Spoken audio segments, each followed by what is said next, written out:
In 2013, a wandering samurai was released into League of Legends. Yasuo, the Unforgiven, had once been a disciple of the venerated Master Soma in Ionia. When Noxus invaded, Yasuo was impatient to go and fight, but was assigned instead to guard his master in his village. Furious, he left for battle anyway, and came home to find Master Soma dead, apparently slain by the wind technique that he had taught only to Yasuo. Desperate to prove his innocence, Yasuo flees, pursued by multiple members of his former clan, including his own brother Yone, who, in a heartbreaking confrontation, he has to kill to buy his own freedom, so that he may one day clear his name. Hated, exiled, and outcast, Yasuo wanders from place to place, struggling dual burdens of guilt for the murder that he didn't commit, and the one that he very much did. Anyway, now it's 2020, and it turns out that Riven, who everybody thought killed Master Soma, didn't actually kill Master Soma because it was an accident. Yasuo's name has been cleared, his exile has been cancelled, and it turns out that his brother isn't even dead. Now, this video was technically supposed to be what's the deal with Yone, but it turns out that there really is no way to talk about one brother without also discussing the other.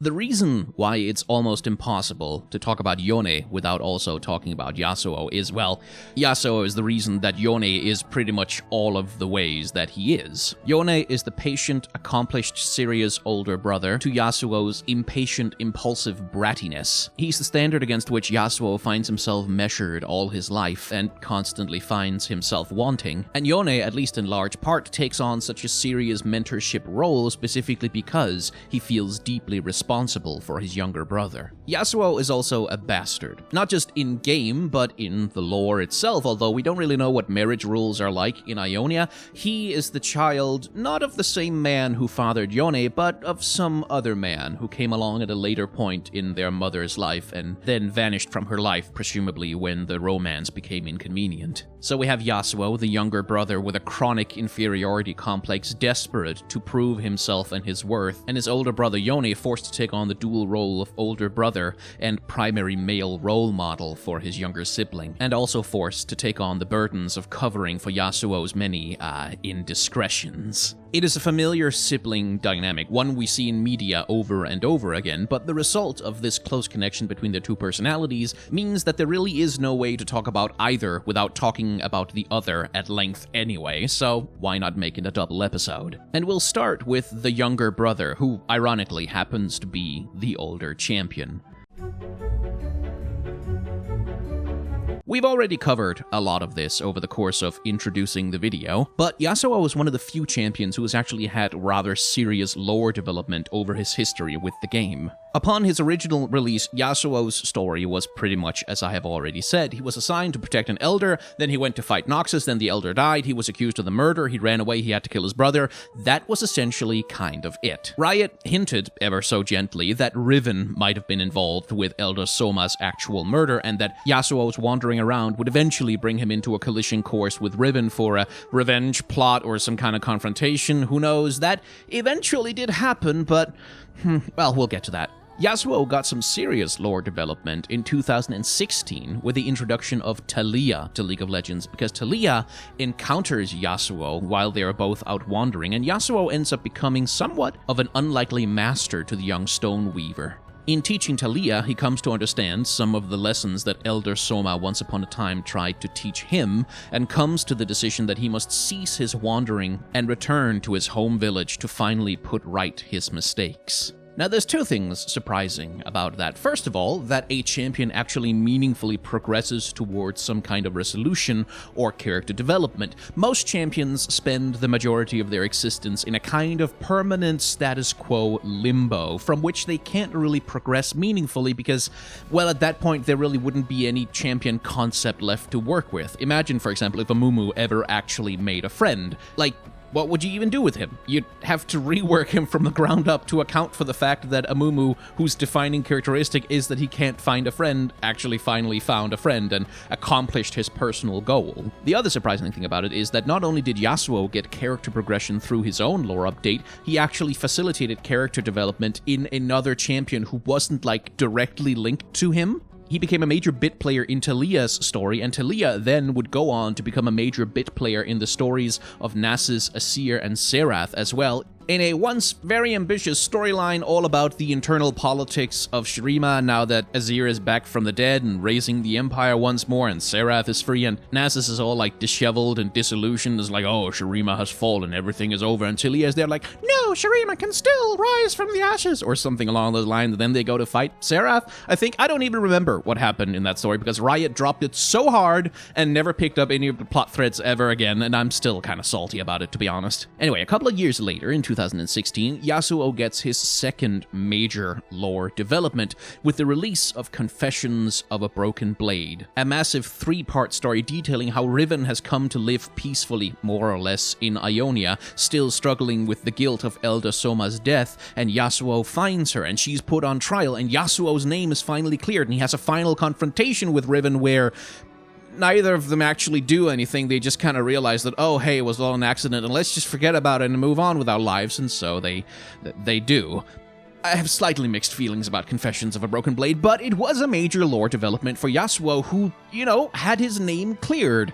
Remember how I said, what would you do with a Mumu if he ever actually found a friend? This was a little bit that kind of a moment for Yasuo, because now he's no longer the Unforgiven. He has been forgiven by his community for the crime that he didn't commit. Kind of a major step for the guy, because now he no longer needs to wander in exile. He no longer needs to be the wandering Ronin that forms the basis of his character design. More on that later. And so the meaning of his title shifts a little bit and comes to emphasize his own personal guilt over the death of his brother and the death of Elder Soma that he failed to prevent because he abandoned his duty and his post. Even though his community has forgiven him, he cannot forgive himself, which is a pretty big, meaningful step along the path to character development for him, on which Riot didn't follow up, actually, kind of pretty much at all until the publication of Yone, which introduced a whole host of... Okay, let's talk about Yone. So Yone, in the context of Yasuo, is the big deal. He is the big crime for which Yasuo can never, ever, ever forgive himself. He killed his own beloved brother, his own flesh and blood, his only living family with his own hands. It is the stain of guilt that can never be washed away. It is the biggest emotional beat in Yasuo's entire story. It's the thing that allows him to remain the Unforgiven even when his name has been cleared, even when it turns out that he wasn't responsible for Elder Soma's death. It was an accident that would probably have happened even if he had been there. The reason why Yasuo can remain the Unforgiven is the death of Yone. A crime, a loss that can never be undone.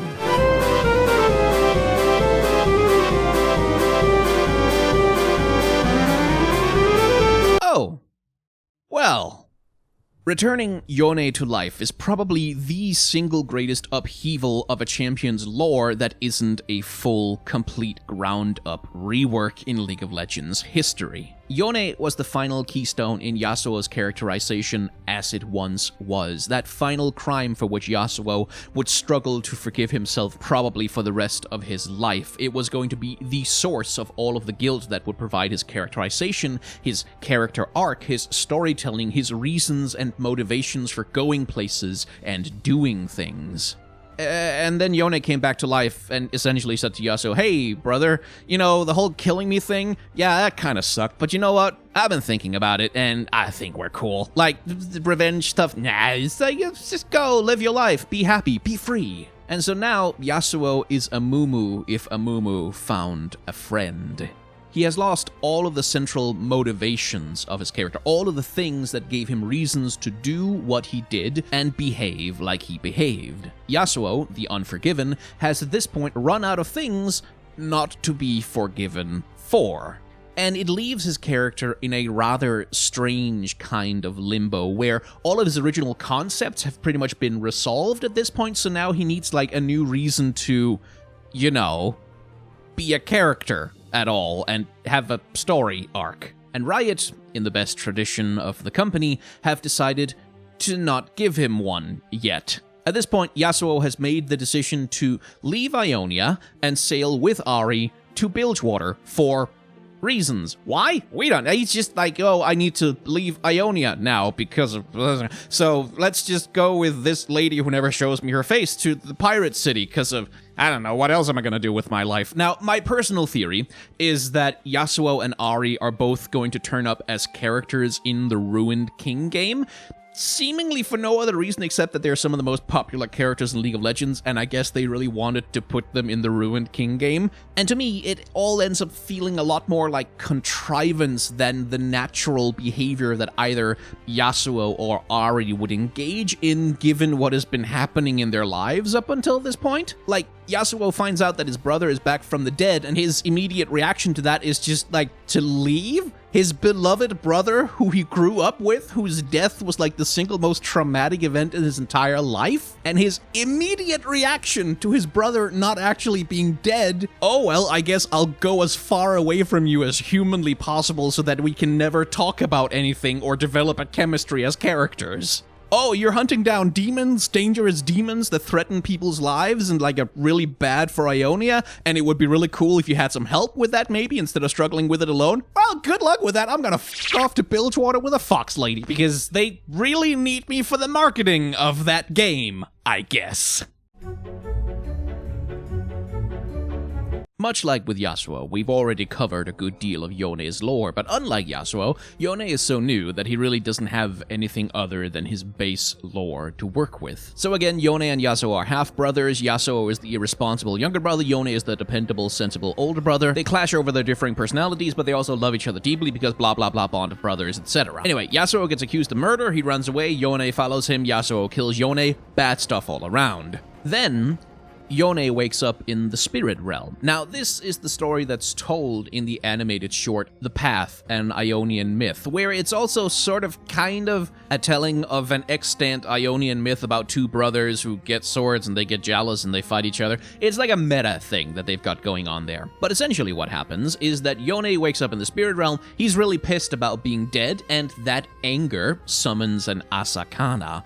Asakana are minor demons. That is to say, they're not like your Fiddlesticks or Evelyns or Tom Kenches that are fully fledged demons. They're like little evil spirits that cling on to your negative emotions, and once they've eaten enough of your negative emotions, then they get really big and they eat you. Yone fights this particular Asakana in the spirit realm and kills it with its own blade, and then some magic bullshit happens and he's not dead anymore. Or maybe he is undead, half dead, it's not really clear in any way, shape, or form. But he does wake up wearing the mask of the Asakana that he had slain, and that mask gives him the ability to perceive and indeed battle other Asakana out in the world. So that's basically what he decides to do, is becomes a Ionian ghostbuster of a sort. He goes around to places, he kills Asakana, and he adds their masks to his little trophy collection on his belts.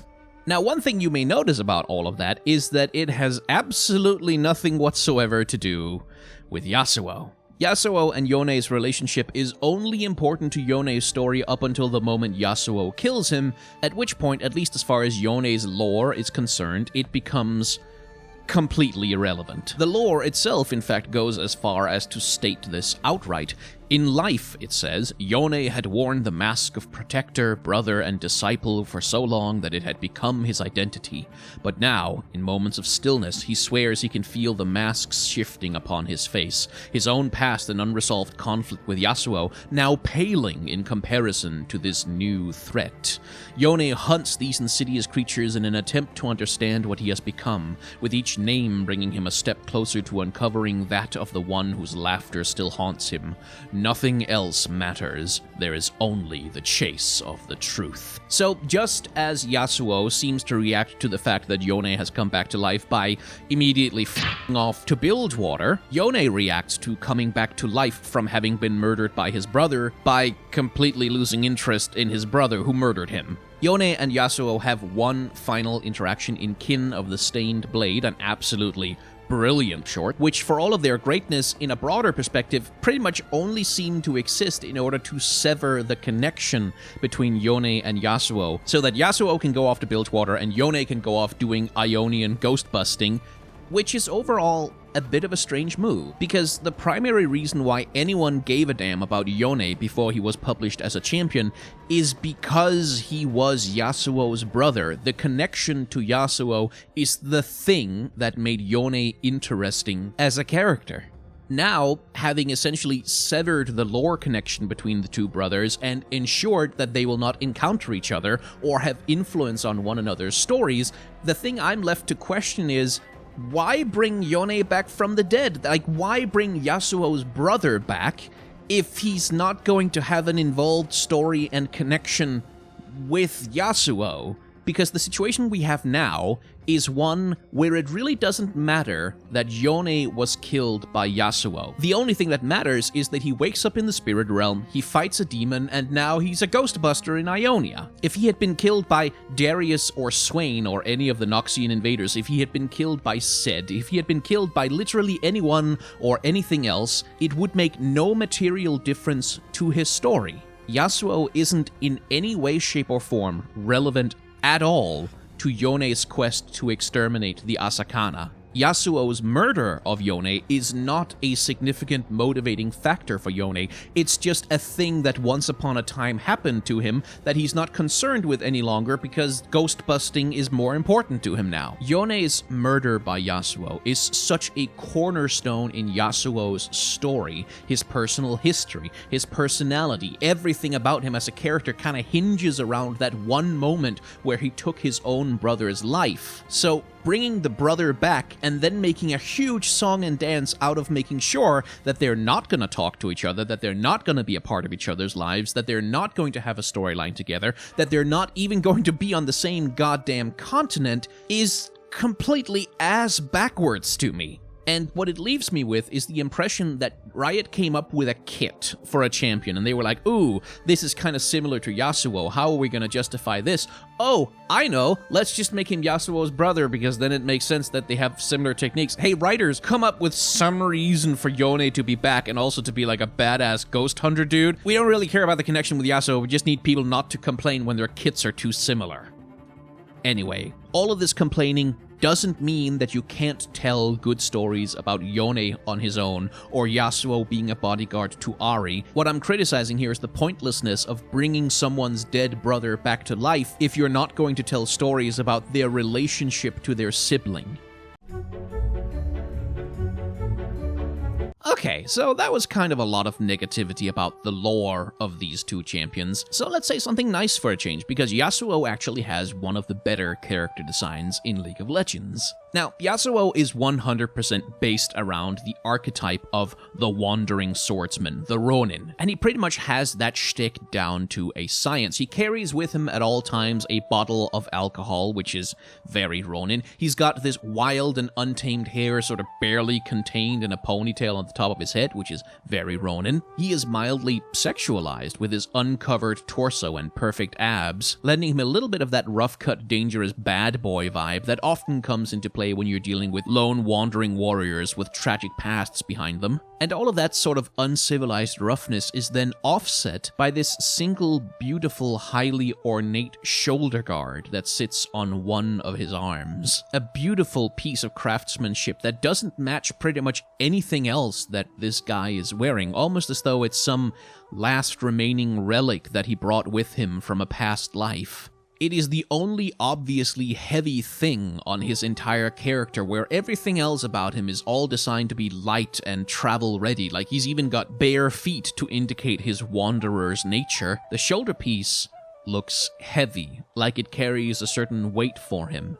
Perhaps a symbol of some position that he used to occupy, some role that he used to play, or, for all you know, just a piece of armor that he stole off one of the people that he has killed. Either way, it makes his character design asymmetric and a little bit unbalanced, and therefore more interesting. Like pretty much most League of Legends champions, Yasuo does rely on a lot of very well-worn tropes for his character design, but like the best League of Legends champions, he combines those tropes and elevates them into something that looks unique to League of Legends and brings a compelling presence to the game, without feeling like a retread of just ideas that other franchises have executed upon better. The only mark against Yasuo's character design at this point really is that, as we have discussed, his lore has changed a lot since he was first published. This is the character design of Yasuo the Unforgiven, the wandering exile still searching for his master's murderer. But Yasuo really isn't any of those things any longer, and at this point I feel like it kind of would be time for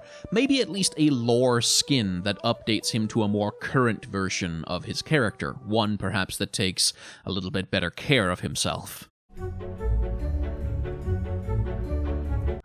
Now Yone and character design, now there's a story, because the very first Yone we ever saw in League of Legends lore is not from Legends of Runeterra, but in fact from 2013 in this comic that accompanied the release of Yasuo, and he looks like this.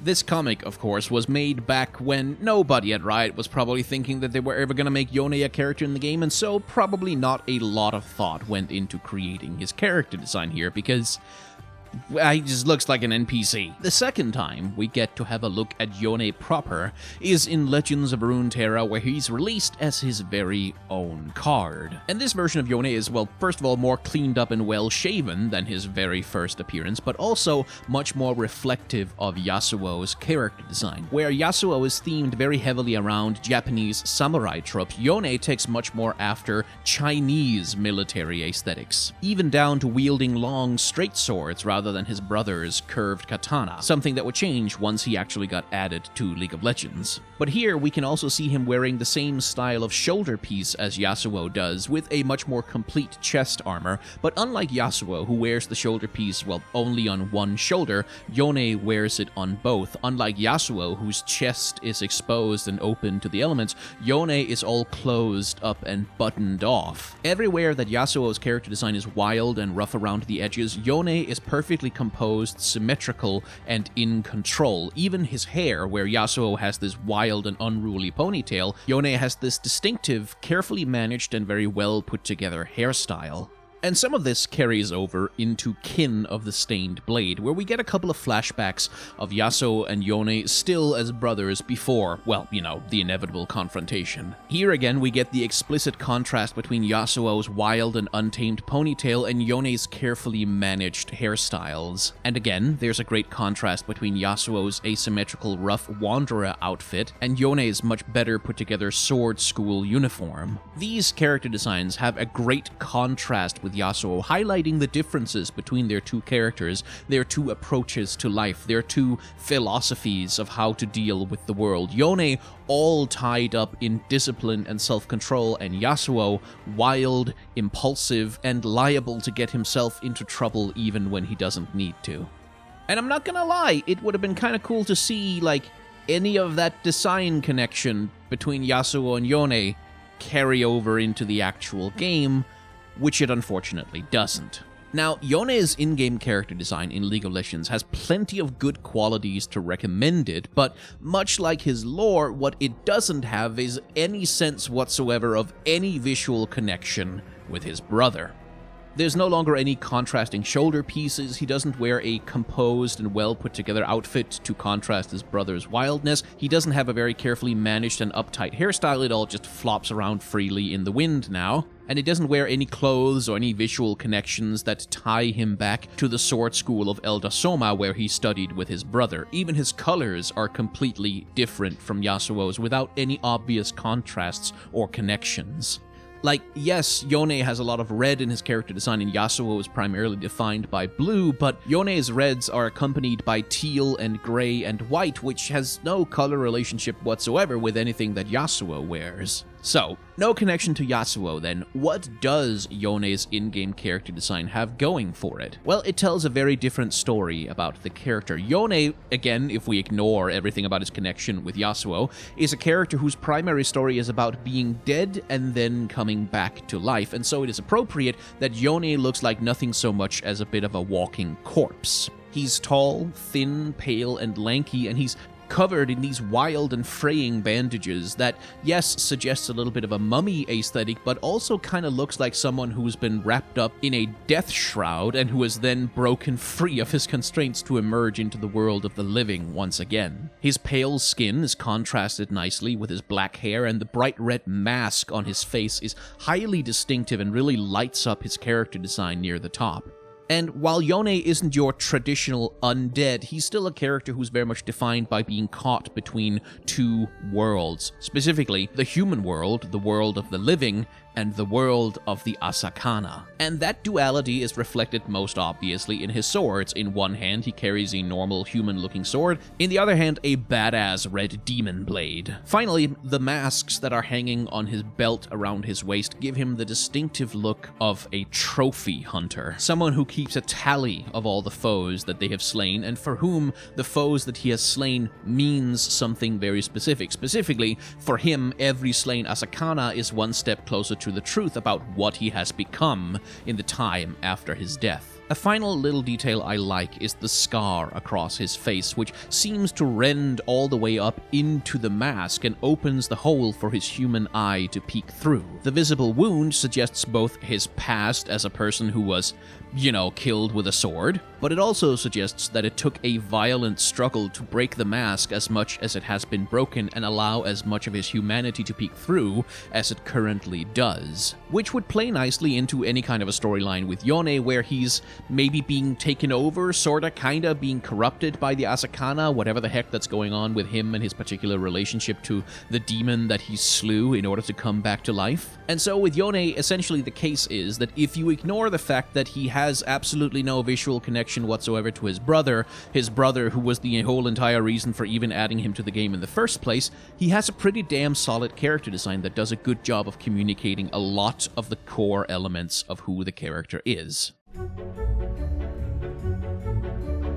So, since this video is already going to be running pretty long, what with dealing with two champions at the same time, we're going to limit our discussion of their animations because this is usually the longest segment where I ramble on the most, which should tell you something given how much I ramble on in general. Anyway, for Yasuo, that's fortunately not going to be that difficult, because while he is one of the better looking champions in League of Legends even still, like he has a rather nice bit of a model quality to him, he is also from 2013, which means he has a relatively limited set of animations compared to, for example, a modern champion. And we're going to see that difference when we look at Yone later. So when you look at Yasuo's attack animations, they are fairly utilitarian. It's pretty much just, he swings his sword, and that's kind of it. He swings his sword, and then not a lot else happens in the animation. Once we get to look at Yone, we'll really see the development in Riot's approach to these kinds of attack animations. And that's sort of, in terms of animation for me, makes them a little bit boring, because there's not a lot of Yasuo's personality on display in any of his attack animations. It's just a sword swing.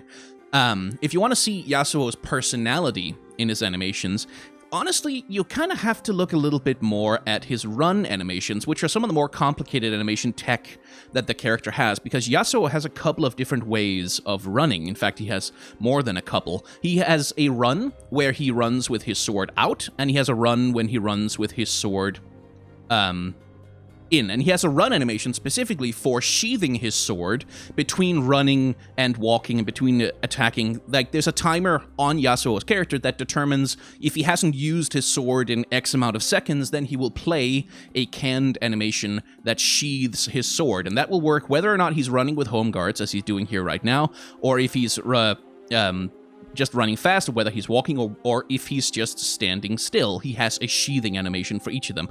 And that displays a little bit of his personality, that Yasuo is someone who doesn't just run around with his sword out all the time. He doesn't draw it unless he actually intends to use it, which is a bit of a difference from someone like your Dravens, for example, who just can't stop spinning his goddamn axes around all the time because he constantly wants to be seen doing fancy shit with his weapons. Yasuo, on the other hand, is a little bit more restrained about it.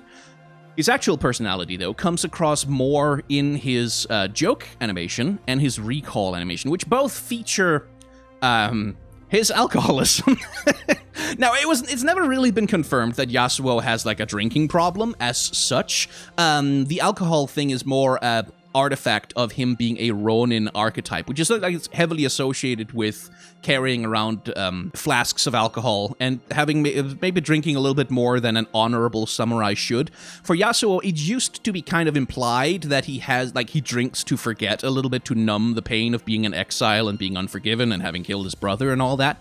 But with those things having been phased out of his character, there really hasn't been any mention in more recent lore of him specifically having any kind of drinking issues. Still, his drinking flask features pretty heavily in a bunch of his animations. I believe it's actually also part of his taunt.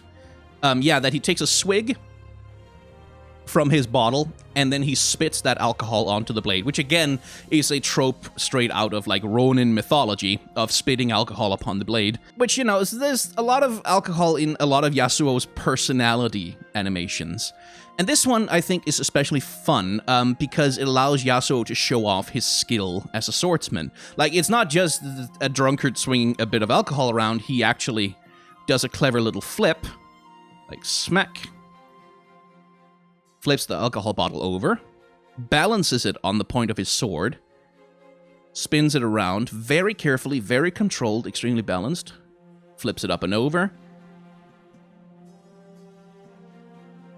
and then finally catches it and puts it back where it belongs. Now, this may seem like kind of a small thing, but it is actually kind of important that Yasuo has animations that aren't just like utilitarian, he swings his sword, but which actually display his mastery of swordsmanship, his balance, his precision, and his skill, because these are like key parts of his character power fantasy, and if that's not really in there in his character animation, he's not going to come across nearly as well as you might otherwise hope.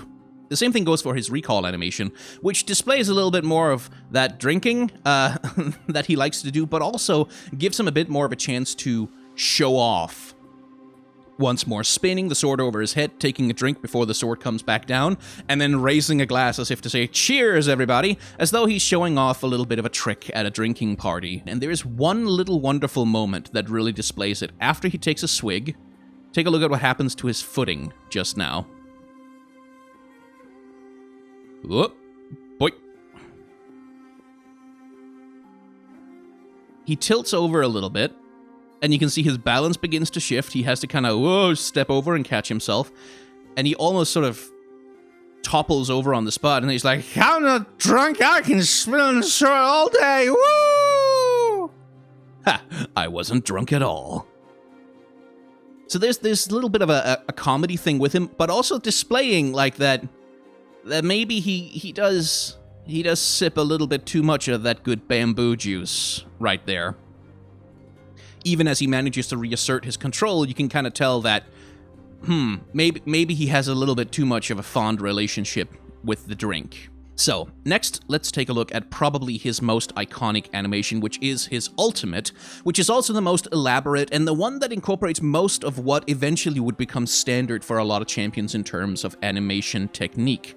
Because Yasuo's ultimate features lots and lots and lots and lots of lovely animation smearing. Yeah, Yasuo, this good swordsman was gonna slay you with my wind sword.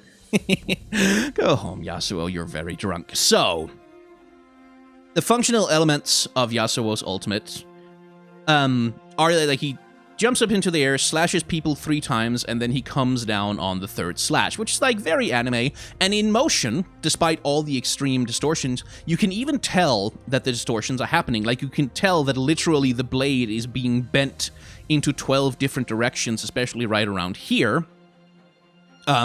when he does the final slash. And that's, again, something we'll see repeated with Yone himself, although he has a very different technique for achieving that same effect, which is going to be an interesting comparison. For Yasuo, we begin with a jump that uses lots of squash and stretch. You can see that, like, as he jumps, this foot takes forever to leave the ground, even as the entire rest of his body is already moving upwards. You can see that there's this sort of delay where his upper body is moving the fastest, and then everything else is just kind of sort of lagging behind like an elastic band that's being stretched out.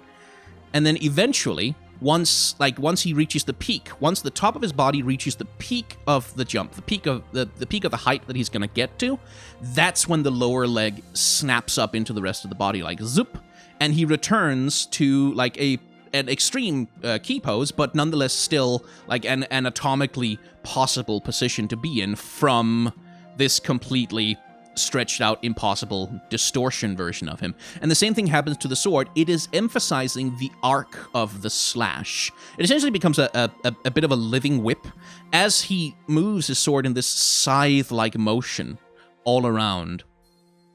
The sword itself elongates and accentuates the curve of that slash to really give some power and emphasis to, like, this is a big, wide swing that cuts through the entire air and leaves like a trail behind it, essentially, in literal terms, by breaking the sword apart. Then he enters his second key pose, which lasts just for a little bit. Like, he just kind of hovers in the air for a second to give the first, like, he's knocked you into the air, or rather, you have been knocked into the air. He has activated his ultimate, and you're about to just get absolutely wrecked. And he gives you just that little second of hovering to realize, oh god, oh no, he's gonna go 10-0 and 15 or something, and it's gonna ruin my promos.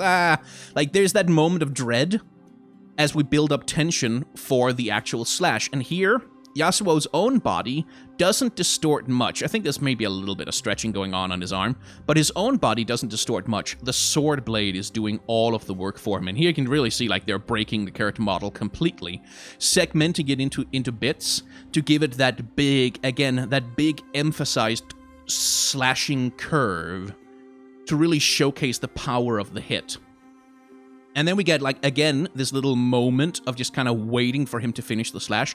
In motion, of course, this all happens really quickly, but you can see that this up, wait, slash, wait, and then down. Up, pause, slash, pause, then down. And there's this little bit of timing to it that gives it this energy, like this anime energy of you're being hit with a finishing attack, rather than if he just, like really quickly, like did it as quickly as he would have to do in order for it to be like physically possible. That would kind of ruin the timing and make it much less epic and fun. And so we get to the final slash, which is also the slash that happens as Yasuo touches down on the ground again. And here we get to see the best stretching of the entire character model. It's like, oh, I need to find the ground. Zoop. Boing. Where his entire body, like, essentially does the reverse of what it did when he jumped up. Like, when he jumped up, it was one foot that was, like, the last one to join him up in the air, and now it's one foot that's the first to reach the ground, and the rest of the body kind of slingshots back down to meet it. As, also, we get perhaps the most extreme distortion on his blade of any of the animations. As he swings around here, zoosh, and the blade snaps back into shape. And again, in motion, it looks... Well, I mean, even in motion, I can kind of tell that there's an uneven breakage of the character model, like that they're essentially breaking the sword's character model in order to provide these animation smears. It's not something you see when you're looking at it from a League of Legends perspective, especially not when the actual visual effects of the ultimate is added on top of it. It really gives it a lot of pop, but you can kind of tell that there's some model breaking going on here that makes it look like a little bit janky because it's from 2013. Finally, let's take a look at Yasuo's idle animation, because that's some of the most subtle animation he has, actually. Because when Yasuo is idle, take a look at what he does.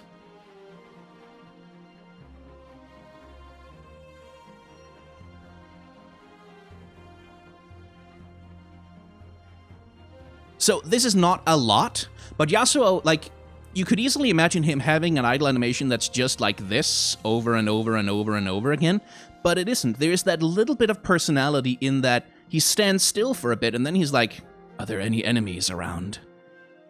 And you can kind of see that he's not quite feeling at ease. He's not quite feeling calm or at rest and completely confident in his surroundings. He's on the lookout for something somewhere to happen.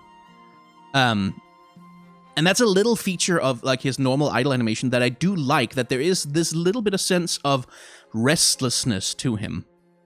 This little bit of sense of paranoia, of distrust, of someone who's not quite comfortable with where and what they are. which does a minor but decent bit of storytelling for who he actually is as a character.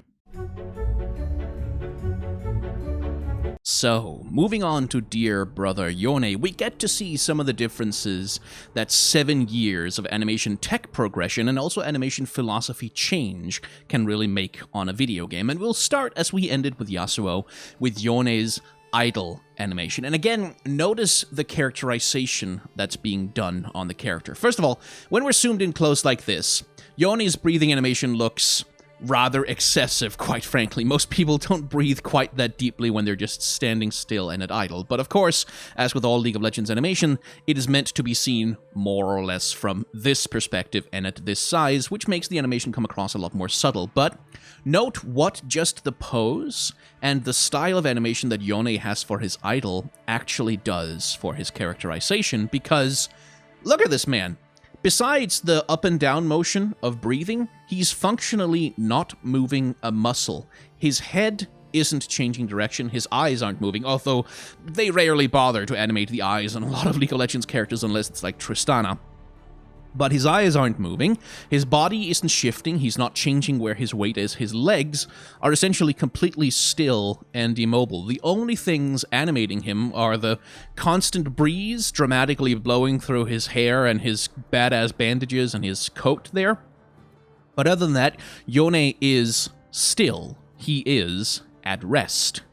Much like his brother, Yone also has a set of animations specifically for sheathing his sword, and here we get to see one of the immediate differences between Yone and Yasuo's approach to sword animation. Because, as you may remember from our extended discussion of Yasuo's ultimate, when Yasuo needs to have a trail on his sword, like when he needs to have a smear following his blade around in order to really emphasize the circular curvature of the blade's slash, well, they just broke the sword into pieces and let it trail behind itself. For Yone, though, they instead add this physical object. Like, this is not a visual effect as such, like it's not a particle effect or anything. This is a flat color plane with a little bit of a gradient on it that they have literally just attached to the end of the sword that grows and follows it around to really emphasize the swing of every sword movement, or rather, every sword movement that needs to feature a little bit of a color smear.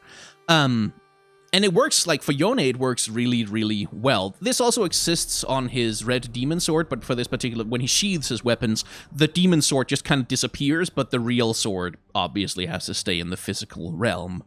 Anyway, for Yone, we will focus on his attack animations, which, as you can tell just from looking at this particular list, are extremely more extensive than what Yasuo was capable of, because Yone has, like, this is the beginning of his most common basic attack, where again you can see the smearing on the sword is being applied long before the swing even begins. You can see the smear begins to grow around the blade, and it grows and it grows and it grows, and then once it's actually finished growing, that's when the swing begins, and it resolves. Now, there's a lot to say about the particular posing that Yone does during this particular fight animation, but he has two ways to resolve his basic attack animation. He can resolve it into an idle pose again, back to his stoic normal stance, or he can resolve it into beginning his walk. And when he begins his walk, he does a little bit more. Like, when he resolves it into idle, he just, like, finishes the swing, and then nothing happens. Like, quite literally nothing happens for a while. And then he does this little flourish, swings the sword around. More or less the same motion, by the way, that he uses when he wants to sheath the weapon. Let me see if I can find it. So this double swing right here, right? Swinging it around and moving it over to his other hip there. Same thing happens at the end of his normal attack animation is he swings it around, moves it over to his hip, but instead of positioning it to get it ready to sheath, he raises it up, swings it back around, and returns back to his idle pose. So let's take a look at the movement itself. Because Yone starts... Like, a feature of Yone's attack animation, especially when he stands still, is that he never moves his feet at all. Keep your eyes on his feet down here. And it's just like he just rotates around his axis. That's literally all he does. His posture and his positioning never changes. It's just, oh, I just rotated 90 degrees. That's it. And then when he swings back, he rotates back another 90 degrees. And that's a key feature of Yone as a character. If you remember Yasuo's poses, he has this very wide stance where he's like his knees are low and he's got his body hunched over forward and he's got his hand over his sword. I mean, there's a constant tension in how Yasuo just stands as a character. You can see this constant readiness to spring into action, whereas with Yone, the guy is functionally my lord, these poses. JoJo posing. Yone is functionally unmovable, like, unless he's specifically walking, and even when he is walking, like, take a look at his walk, this is, like, he's just out for a stroll. This is not, like, a walk that's, like, predatory. He doesn't have, like, the legs bent. He's not, like, really getting ready to spring into action. He's just strolling forward, idly, and he keeps the same stroll pretty much no matter which attack animation precedes it, like, whether it's this one, or this one, or this one, the walk animation is always the same. And transitions smoothly from one into the other, without ever breaking stride, without ever breaking tempo. And that's very much Yone's personality, remember. Yasuo is the young, impulsive, constantly energetic, constantly looking for a fight, constantly looking for an opportunity brother. And Yone is the calm, reserved, disciplined, sensible, older brother. And some of that character contrast is still visible just simply in the attack animation that Yone has, and simply in the philosophy with which his character is animated. That stoic calmness comes across every single time. But what's hilarious about Yone otherwise is that for all that stoic calmness, this boy has JoJo poses for days. Look at this! Oh, he's twisted up like a corkscrew. What's he even, like, you can see how far forward he's leaning, how his center of gravity is really shifting as he, like, transitions the motion into the blade. His whole torso is just twisted, like, his abs are over here! His abs are over here while his arm is... You can't do that! That's not a thing you can do, you silly man! And you can see how the animator is also using Yone's hair to accentuate the twist of the motion. But you can see how that gets finished out when we get into the idle pose here, where the hair whoosh, does this L'Oreal flip. Yeesh, because I'm worth it. And then settles down once again, accentuating the movements of Yone's body, those sudden sword swings. My word, what a JoJo boy. Like, look at this, look at this wrist. Look at that poor thing. Oh my god. So since Yone is such a stoic character, since there's so little going, like, he doesn't really move his legs, he doesn't, like, hunch over his body or move his torso in any interesting way, there really isn't very much visual and physical expression on his movement. So I think the animator is kind of compensating for that by really, really going ham on, okay, we need to keep this body stoic and still for the majority of his animation, so what can we do to give him a little bit of craziness, a little bit of flair? Well, we will extremely exaggerate his twisting, we will extremely exaggerate, like, the lankiness of his pose, and you can see that stillness transitions also into his most flashy attack, which is his ultimate, where in order to prepare for it, that's it. He just kind of swings the swords around, crosses them over, and crouches down. And then here you can see, like, he raises his head up, and that's when he gets ready to spring into motion. Here we have the out, which is the actual swing of the blades, this quick flash. And I think in-game, really what the animators do, like, he doesn't run or anything, he just kind of slides across the ground really, really quickly as he delivers the slash, kapow, and you get this blowback of wind. Look how, like, his hair gets flipped up over his face, and, like, his coat flips up with the wind, like, whoosh. And then he transitions, and take a look at how he transitions back into the idol. Remember that move? We've seen it twice before. That right there, that exact same move being used once again to transition out of his ultimate, his most powerful attack, he does exactly the same move as he would do if he was transitioning out of a basic attack, because Yone is disciplined. Yone is always doing the moves the correct way. He's following all the procedures. He takes stance 1, stance 2, finishes the slash, does the follow through, and then returns to the same position that he was in originally with perfect precision, always using the same moves, always controlled, always like using that same sense of discipline that he's taught as a character. He does the dramatic slides the sword into the sheath bit, and then snap, like that dramatic final snaps the sword into the sheath. And there's a wonderful little detail where as he does the little snap, foof, a little bit of wind kicks up, almost as though like it's an incredibly powerful move he's just done. In-game, you will almost never see this animation, because in-game, after he uses his ultimate, he's almost certainly going to do this move and transition into just, once again, that completely calm, collected, seamless, sensible stroll of a walk. So Yone's character animation all the time does a great job of delivering his character to us, of telling us who he is as a person, how he feels, how he behaves, how he acts. Whereas with Yasuo, just because he is such an older character, and because there was much more limited animation capacity at Riot back then, both because of the technology that was available in the game, like I'm reasonably sure a lot of what Yone does with his rig, just in this move right here, probably wouldn't have been possible with Yasuo at all.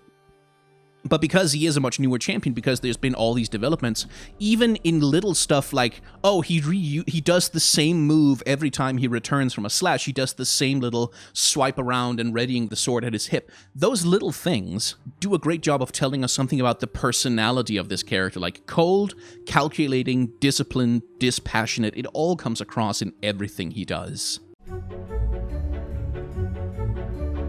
Yasuo and Yone are both, on their own, fundamentally very cool, interesting, fun characters. There's lots of stories that can be told about either of them. They can be taken in any number of different directions. Neither of them, on their own, are bad characters at all. They even have pretty damn good character designs and decent animations to show for it. But it's the whole on their own bit that's the trouble, isn't it? Because as I've gone over exhaustively over and over again in this video, the whole entire reason for adding Yone, specifically Yone, to the game was that he had a special connection with Yasuo, a shared and deeply painful and powerful history that could form the basis for some truly interesting storytelling and character development for both of them. And so the decision on Riot's part to make such a strange and concerted effort to separate them as much as humanly possible so that they will never have to deal with their mutual relationship ever again is not only deeply disappointing to those of us who were hoping that with the introduction of Yasuo's dead brother, we'd get a little bit more of a character growth moment between the two of them than Yone shows up, says, "Hey, I'm not dead, I forgive you, go to Bilgewater, bye." It is also a wasteful and confusing thing to saddle Yone with. If the concept of the character had absolutely nothing to do with Yasuo, why saddle him with the Yone name to begin with? This ghostly died and came back to life Asakana demon hunter character would have been a much stronger character on his own if he hadn't been saddled with all of the baggage that comes from the Yasuo relationship, which is now just gonna hang around his neck like an unresolved millstone while he goes off and does the things that Riot actually wanted to do with the character. With Yone, Riot tried to have their cake and eat it too. They tried to both deepen and explore a pre-existing lore connection while also apparently wanting to invent a completely new and original character who had no connection to anyone else whatsoever, and the result ends up unfortunately being more than a little bit muddled and messy, especially on the lore side. Which is a pity, because I would like to have seen what we actually could have gotten if we had gotten a Yone character who was the least bit interested in being Yasuo's brother, and I wouldn't have minded seeing a badass ghostly Asakana demon hunter who isn't saddled with all the baggage of still, despite everything that they've tried to do to distance them from each other, being Yasuo's dead damn brother. Hey, thank you very much for watching this special double billing of What's the Deal With. I wanted to do this episode just on Yone, but the more I talked about Yone, the more I realized that I kind of needed to talk about Yasuo, otherwise none of my many, oh truly so many complaints about the inconsistency of their lore connection would make any sense whatsoever. Anyway, if you have enjoyed all of my complaining with a few sprinklings of positivity here and there, then you can hit the like, comment, and or subscribe buttons down below. Those buttons will make numbers go up in the YouTube analytics, and that will make YouTube actually show my videos to people, and when I actually get to show my videos to people, that's when I'm also able to pay my rent. So, you know, that stuff is quite helpful. And if you would like to help me further with, you know, paying my rent, then I also have a Patreon, I have a merchandise store, and I have a tip jar. You can use any of those if you want to, and if you don't want to, that's completely okay as well. A special thank you and welcome to Eddie Chase, Betelgeuse, and John Villain, who have all joined my Patreon this month. Anyway, besides that, at the end of my videos, I do try to encourage people to, even if they don't want to support me directly, which I completely understand, believe me, if you have online content creators whose work you enjoy, please consider supporting them directly with anything you can, whenever you can, because even a $1 direct donation can be quite literally the same as thousands of views on a video or tens of thousands of ad-supported views on a web page. Those small direct donations make so much more of a difference than you think. Anyway, last bit of self-promotion. I have a second channel where I do gameplay of some video games over there. So if you want to see Let's Plays combined with analysis and character design commentary of Final Fantasy 6, 7, 8, 9, or 10, then that's happening over there. I'm also playing some Legends of Runeterra, which might be relevant to your interests, and occasionally I dabble with Monster Hunter as well. So, you know, if that sounds interesting, go over there and like, comment, and also subscribe, because numbers, algorithm, etc., etc. Anyway, thank you very much for watching. Please remember to wear a mask and wash your hands, and have solidarity with those who are fighting very hard right now to try and make the world a slightly better place.